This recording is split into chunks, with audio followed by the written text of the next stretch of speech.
एकीकडे उन्हाचा कडाका कायम असून दुसरीकडे मात्र कांद्याला बाजारभाव नसल्यामुळे कांदा उत्पादक शेतकरी जो आहे तर तो अडचणीत सापडलेला आहे.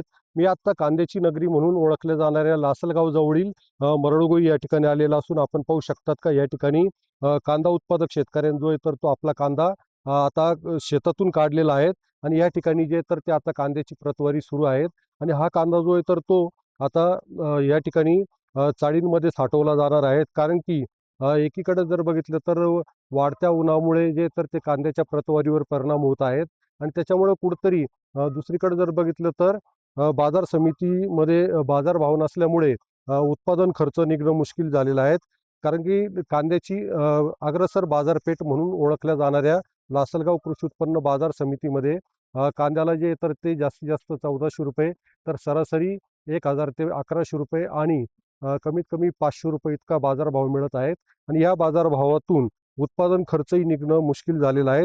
कारण की या ठिकाणी घेतलेलं कर्ज आणि कुटुंबाचा उदरनिर्वाह ह्या प्रश्नामुळे जे तर ते आता हा कांदा चाळीमध्ये साठवण्याची लगबग सुरू झालेली आहे.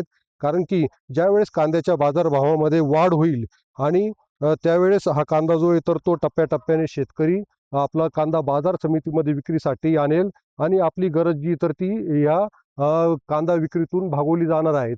त्याच्यामुळे कुठेतरी आता हा कांदा जो आहे तर तो 4 ते 5 महिने साठवल्यानंतर टिकेल त्याच्यासाठी हा कांदा जो आहे तर तो चाळीमध्ये आता साठवण्याची लगबग ही लासलगावसह नाशिक जिल्ह्यामध्ये सर्वत्र पाहायला मिळत आहे. उमेश पारीख, TV9 मराठी, लासलगाव, नाशिक.